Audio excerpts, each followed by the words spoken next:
Shalom saudara-saudara yang dikasihi Tuhan. Mintalah, maka akan diberikan kepadamu. Carilah, maka kamu akan mendapat. Ketuklah, maka pintu akan dibukakan bagimu. Salam jumpa dalam program Tuhan adalah Gembalaku. Saudara, saya adalah tipe orang yang jika sudah tahu jalannya, baik itu jalan yang saya sudah hafal mati, maupun mungkin jalanan yang mungkin hanya saya lewati beberapa kali, tapi kurang lebih tahu jalannya, saya ini tipe orang yang cenderung enggan untuk membuka aplikasi Google Maps. Sedangkan biasanya saya itu bertugas untuk membuka aplikasi Google Maps untuk mengarahkan jalan untuk membantu suami saya yang sedang menyetir. Namun suatu hari ketika kami sedang berada dari perjalanan yang cukup jauh dan hendak pulang, karena waktu itu saya enggan untuk mengeluarkan HP saya dan membuka aplikasi navigasi, maka saya mengandalkan ingatan samar-samar saya. Saya yakin mungkin sampai sini saudara bisa menebak hasil akhir ceritanya. Alhasil saya sempat ragu antara jalan yang kiri atau yang kanan ya. Meskipun keduanya sama-sama bisa dilewati. Tapi ternyata kemudian kami masuk ke jalanan yang macetnya cukup parah sehingga memakan waktu lebih lama. Padahal mungkin kemacetan ini bisa dihindari kalau saya sudah cek di aplikasi navigasi terlebih dahulu. Akhirnya saya sadar, saya sebenarnya tidak boleh untuk mengandalkan pemikiran saya sendiri. Mari hari ini kita membaca Alkitab kita yang terambil dari Matius 26 ayat 17-19 yang berbunyi demikian. Pada hari pertama dari hari raya roti tidak beragi, datanglah murid-murid Yesus kepadanya dan berkata, "Di mana engkau kehendaki kami mempersiapkan perjamuan Paskah bagimu?"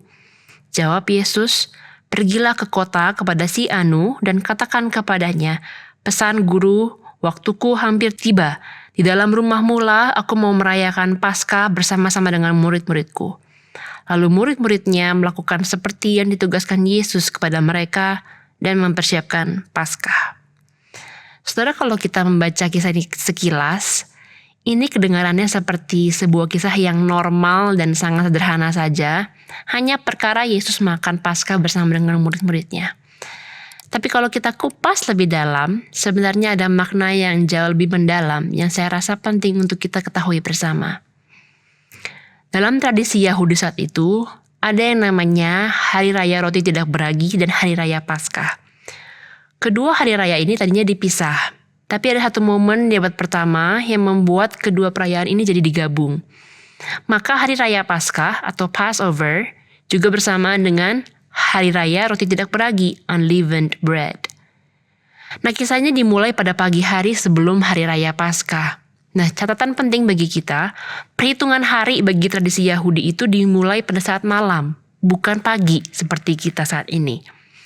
Maka kejadian ini, kalau masih pagi, bagi mereka saat itu terhitungnya tuh masih 1 hari sebelum Paskah. Dan ketika mereka makan malam bersama-sama pada malam hari, barulah itu kemudian dimulai sebagai hari Paskah yang pertama. Saat itu para murid dan Tuhan Yesus sedang berada di luar kota Yerusalem. Dan menurut perkiraan mereka sedang berada di Betania, sekitar 3 km jaraknya dari Yerusalem. Tapi menurut kebiasaan adat Yahudi pada waktu itu, makan Paskah itu seharusnya diadakan di kota Yerusalem. Sehingga saat itu kota Yerusalem sangat ramai dan sangat padat karena semua orang berkumpul untuk makan bersama-sama dengan keluarga masing-masing di kota Yerusalem. Dan disinilah menariknya, karena para murid menyadari bahwa mereka itu sedang berada di luar kota Yerusalem, yaitu di Betania, maka kemudian mereka tanya sama Yesus, "Di mana engkau kehendaki kami mempersiapkan perjamuan Paskah bagimu?" Saudara, sebelum para murid mengambil tindakan sendiri, mereka tanya sama Yesus dulu.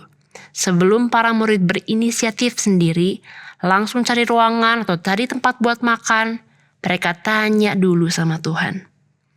Lebih menariknya lagi, jawaban Tuhan itu menunjukkan kalau Tuhan Yesus itu sudah mempersiapkan ini semua dengan sangat detail, persis seperti apa yang Ia inginkan untuk terjadi.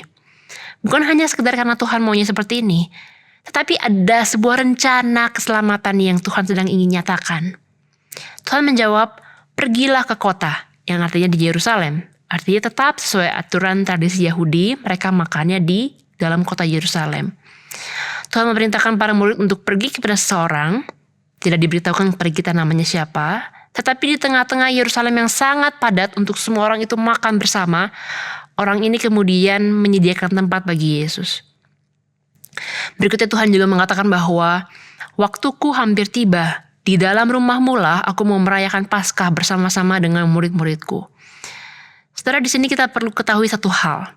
Pengaturan waktu yang ditetapkan oleh Yesus itu sangat tepat. Pada malam hari, yaitu pada awal hari Paskah menurut perhitungan orang Yahudi, Yesus makan bersama murid-muridnya.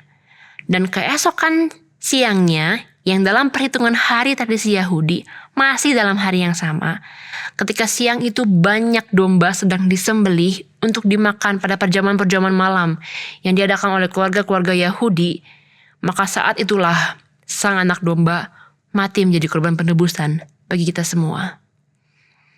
Saudara, mungkin kedengarannya ini kisah yang sangat simpel. Hanya perkara murid-murid bertanya kepada Yesus di mana mereka akan mengadakan perjamuan Paskah. Tapi justru disitulah ketika mereka bertanya, terletak penyataan dan penggenapan karya kisah keselamatan Allah bagi manusia.